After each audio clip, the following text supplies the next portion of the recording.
At the outside, I'd like to thank the Mindray team and Dr. Anil Handu for giving me this opportunity. The topic that I'm going to speak today is hematological markers in COVID-19 and sepsis. I would like to start with a disclaimer that, talking about both the topics in 10 minutes is a little difficult, but I'll try to cover as many salient points as possible. So basically, we did this study in the first wave of COVID itself, where there were a host of inflammatory markers that we were studying, and we wanted to look whether there are some hematological markers which could correlate these pro-inflammatory markers. So the first marker was CRP, which was the most potent marker to look for, severity or aggravation of severe and moderate COVID. And usually an average of 20 to 50 mg per liter had a good correlation of progressing to moderate to severe COVID. So this is one of the parameters that we studied along with the hematological markers. The next acute phase reactant that we studied was ferritin. Ferritin is not only an acute phase reactant but is also involved in iron metabolism, and it had a significant prognostic role to determine especially serially rising ferritin levels of doubling in less than 12 to 24 hours had a direct correlation with COVID storm. Then we also looked at interleukin 6 or IL-6, which is a potential predictor of detecting COVID storm at a value of 10x over the normal range.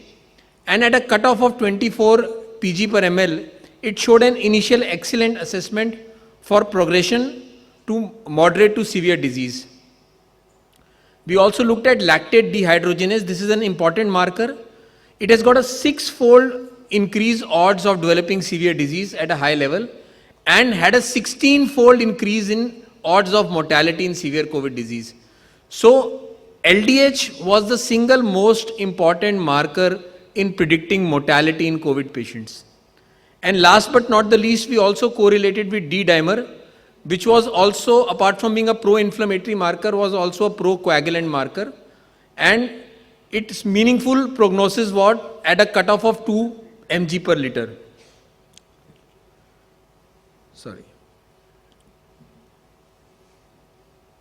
So the objective of our study was twofold. A, to establish correlation between hematological parameters and the inflammatory markers, and B, to try to establish the most useful hematological parameters that could be used for COVID-19 prognosis.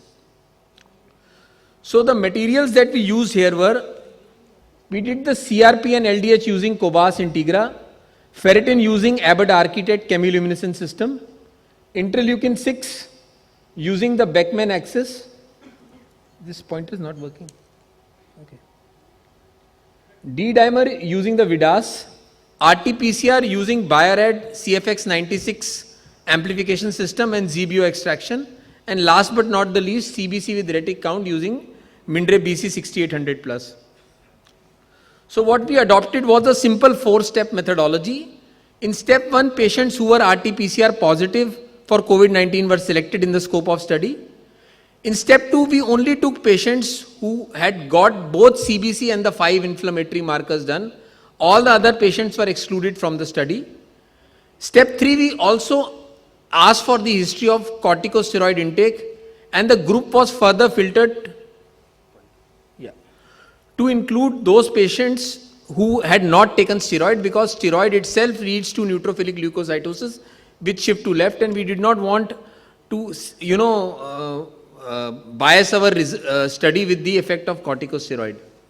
And then we performed the CBC parameters for all these patients and did an unpaired t-test against each of these inflammatory markers and divided them into 2 groups, low inflammatory marker and high inflammatory marker. So, do you have a pointer? Yeah, thanks. So the first group is CRP. We divided into 2 groups, CRP less than 20 and CRP more than 20. And the parameters that we studied were absolute lymphocyte count, absolute neutrophil count, RDW, both CV and SD, immature platelet fraction, NEUT-Y, neutrophil lymphocyte ratio, immature granulocytes, HFC, immature reticulocyte fraction, and mono-Z. So as you can see, the 3 parameters that stood out were absolute lymphocyte count, absolute neutrophil count and neutrophil lymphocyte ratio. The mean values in CRP less than 20 were 1.9 and 1.2 respectively for ALC, 5.4 and 6.3 for ANC, and 3.7 and 7.2 for NLR. So these were the three important hematological parameters which correlated well with the CRP. Next, coming to ferritin, again we divided into two groups, ferritin less than 300, ferritin more than 300. Again, two of the markers are common, absolute lymphocyte count 1.8 and 1.3, neutrophil lymphocyte ratio 4 and 6.7, pretty similar to CRP. However, an interesting finding was that the HFC was increased in group where ferritin was more than 300. Ferritin is an interesting marker. It is not only pro-inflammatory, it is also an anti-inflammatory marker. So, sometime rising ferritin also gave, knowledge about patient recovery also, apart from the fact that high ferritin could also cause cytokine storm. So, it is a double-edged sword. Next, we did LDH, again pretty similar to CRP. The absolute lymphocyte count, absolute neutrophil count, and NLR were the three parameters where there was a significant difference at a cutoff of 350. Next, IL-6, again absolute lymphocyte count and NLR were the two markers which were showing significant difference, and HFC, like ferritin, also showed significant difference at an ILC less than 24 and more than 24. So pretty much in all these four inflammatory markers, ANC, ALC, HFC and NLR were the four hematological parameters that were most useful. However, D-dimer springed up a surprise. So in D-dimer there was not much difference between the two groups, D-dimer less than 1 and more than 1, barring immature reticulocyte fraction which showed a significant difference. In D-dimer less than 1 it was 10.8 and in D-dimer more than 1 it was 16.5. However, we don't know the reason for it. So next we did a t-test, and as you can see the p-value for CRP versus NLR was extremely significant, and the mean value for CRP greater than 20 was 7.25 and less than 20 was 3.77. So around a cutoff of around 4 NLR you could differentiate mild from moderate to severe COVID disease. Next, CRP versus absolute lymphocyte count, again the p-value was extremely significant, and the mean value for CRP less than 20 was 1.76 and 1.22 for more than 20. Again, CRP versus absolute neutrophil count, again extremely significant. Ferritin versus absolute lymphocyte count, the p-value was again extremely significant. Ferritin versus HFC, the p-value was again extremely significant. Ferritin versus NLR, again extremely significant. Interleukin 6 versus absolute lymphocyte count, again extremely significant. IL-6 versus neutrophil lymphocyte NLR, it was not as significant as CRP, but still it was significant. IL-6 versus HFC, again extremely significant. D-dimer versus immature reticulocyte fraction, p-value was extremely significant, and the mean value in the D-dimer less than 1 was 10.8 and in more than 1 was 16.48. Clearly the IRF values were higher in patients with D-dimer more than 1. CRP versus HFC, it was mildly significant, not that significant, but an interesting observation. All patients in whom HFC percentage was more than 1%, all of them showed some amount of recovery from symptoms of COVID within 48 hours. So an HFC more than 1% is actually a good prognostic marker for COVID. CRP versus NEUT-Y, again mildly significant. So NEUT-Y did not show a very good significance in both CRP less than 20 and more than 20. Ferritin versus absolute neutrophil count, again mildly significant. So the conclusion of our study was that absolute lymphocyte count, absolute neutrophil count, NLR and HFC were the best prognostic markers, and they showed excellent correlation for most of the inflammatory markers, barring the D-dimer. NLR was the most efficacious marker amongst them all, the various parameter analyzed, and at a cutoff of 4, there was a robust sensitivity and specificity to different mild COVID from moderate to severe COVID. Immature reticulocyte fraction showed excellent correlation with D-dimer, but not other inflammatory markers. This could be a topic for further research. Next, this is our paper predicting developing sepsis, which we presented at ISLH Melbourne, but this is a paper which predates the COVID paper because that time COVID was nowhere in the window.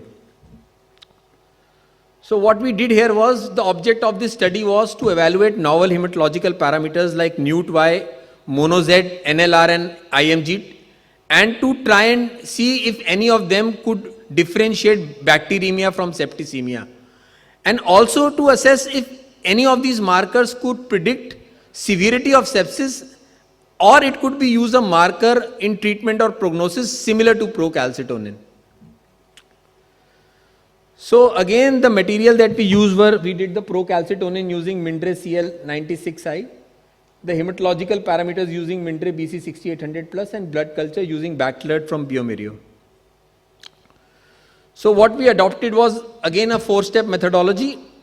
All the blood samples, normal range was established for all these novel parameters, NUT-Y, mono-Z, IMG and NLR.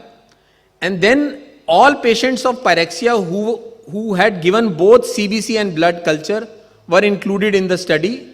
And only those patients were taken who had at least 2 diagnostic criteria from the surviving sepsis guidelines. All patients who were blood culture negative were further excluded from the study. And at this stage, we had 70 samples, and we calculated the Uden index and the ROC curve to see the cutoff where you could maximize the specificity and sensitivity of each of the variable. So this is the Uden's index. The 2 parameters which showed the best results were NUT-Y. In NUT-Y, the cutoff between bacteremia and septicemia was 492, and it had showed robust sensitivity and specificity. And for NLR, the cutoff was 10.66, and again it showed good sensitivity and specificity.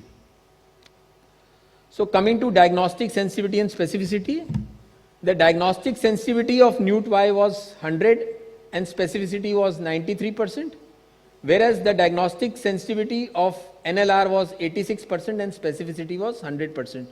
So we can say that the NUT-Y was the most sensitive markers in differentiating bacteremia from septicemia, whereas NLR was the most specific marker. So although both of them were promising markers for early sepsis, but none of them could predict the severity of sepsis, which means that as the sepsis became more severe, it was not like the NUT-Y or the NLR was increasing multifold like a procalcitonin. So it was not a substitute for procalcitonin to predict the severity of sepsis. One more thing I would like to say, that although NLR is increased in both COVID and sepsis, but the mechanism is very different. In COVID, NLR is primarily increasing because of lymphopenia and the resulting relative neutrophilia. Whereas in sepsis, the NLR is primarily increasing because of neutrophilic leukocytosis which shift to left. That is one of the reasons why NUT-Y is showing good sensitivity and specificity in sepsis, but is not showing that good sensitivity and specificity for COVID. So with these words, I'd like to thank you all. If there are any questions, I'll be glad to answer. Thank you, Dr. Suri, for that very wonderful and lucid talk, and really you have studied so many parameters, very useful, and I can see one hand up for the first time. I'm so happy someone's asking a question.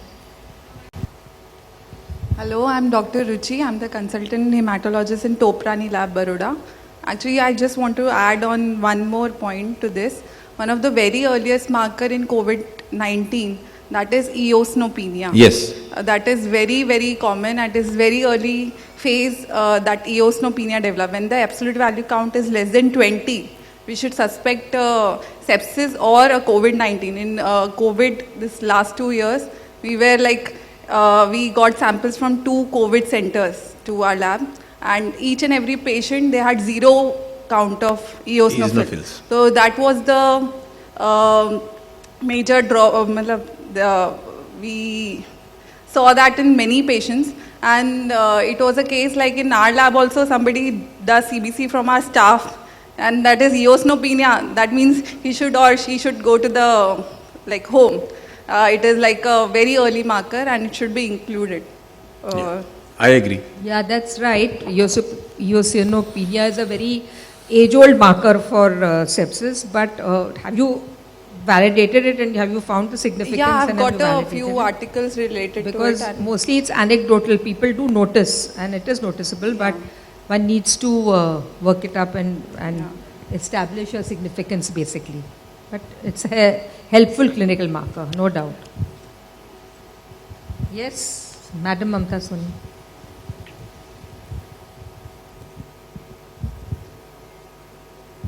Actually, eosinopenia, we conducted a study in our hospital, some 650 cases, and we got very, very promising results. Eosinopenia is definitely an early predictive marker for COVID-19, as she rightly said, and it also helps to kind of, quarantine those people, segregate those people till you get final confirmatory result from RT-PCR lab.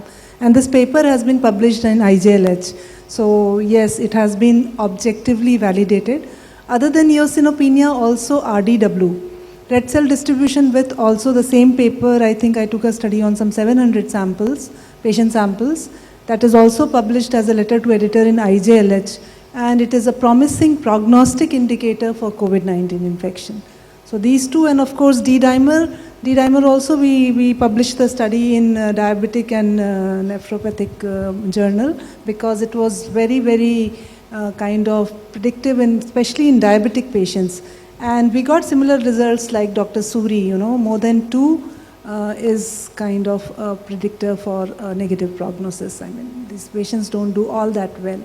So yes, eosinopenia, right, Dr. Ruchi, and we took up a study, and it's like one of the very highly cited papers. Yes, you so published. I think the world is looking at eosinopenia and RDW, and very, very helpful in resource limited setting like India, where immediately we can't kind of get an RT-PCR done. Just on a simple CBC, we can at least segregate those patients before we take up the further work. True.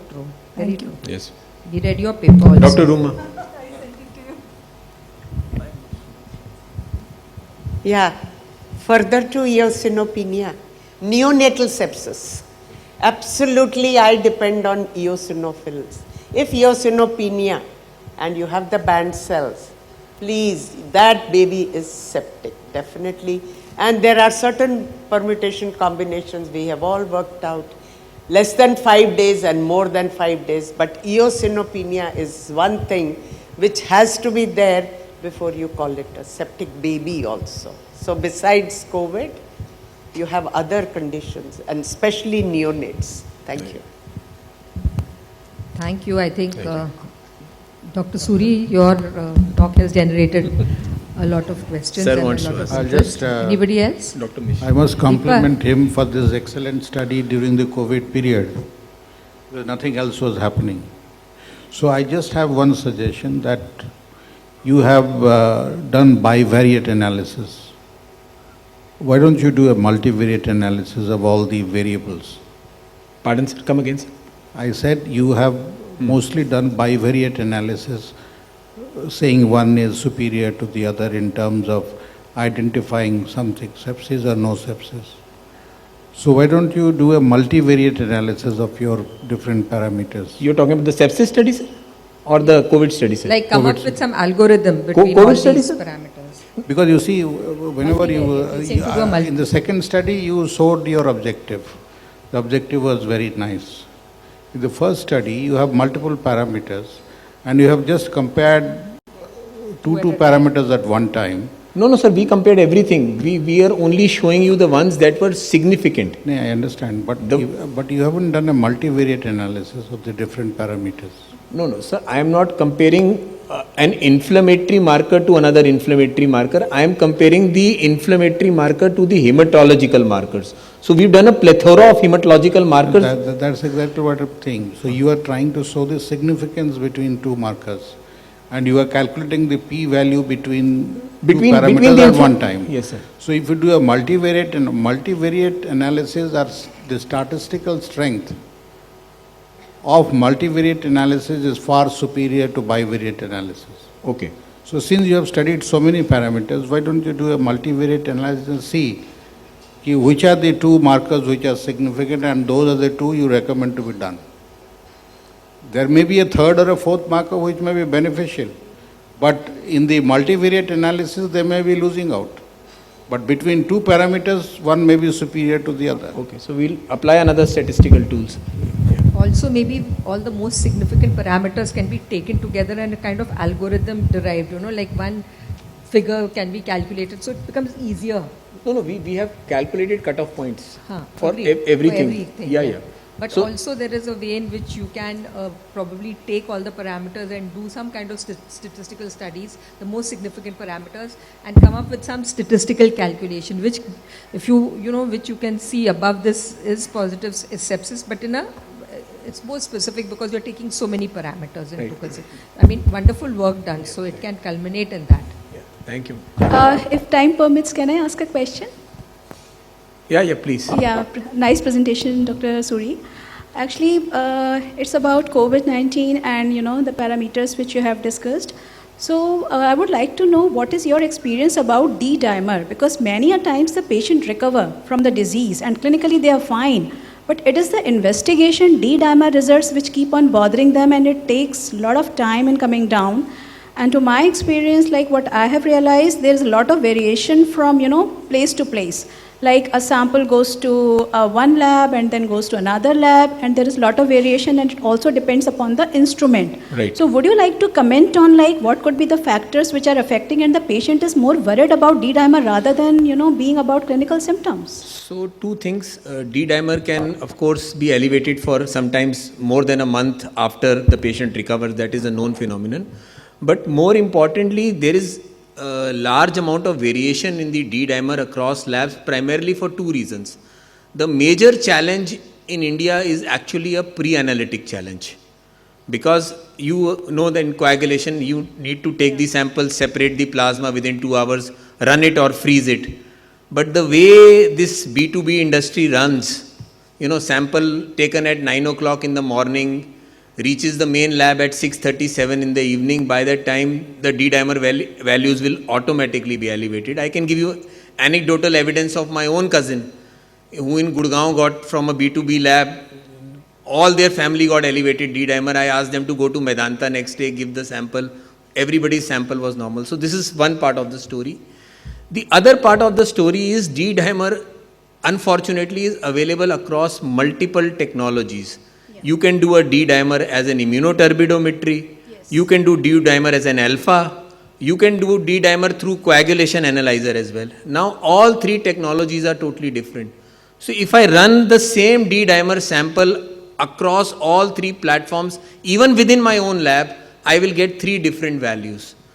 So, without saying which is right, which is wrong, the point is, if you are first D-dimer value is on immunoturbidometry, then you pursue it on an immunoturbidometric platform, or vice versa. If you want to do on alpha, then continue doing it on the alpha platform. Yes, it is the second point which actually we experienced, and we realized the methodology makes a lot of difference. Yes. If there is no pre-analytical issue. No. So we ran D-dimer samples of more than 20-30 patients across all three platforms. And the variation was something like between 200 to 300% across platforms. So it's like, one day you go for alpha, next day you go for immunoturbidometry, third day you go for coagulation, your D-dimer will be all over the place. Right, agreed. Thank you. I Thank think you. we'll end there. Thank you, Pradeep, for a very good talk.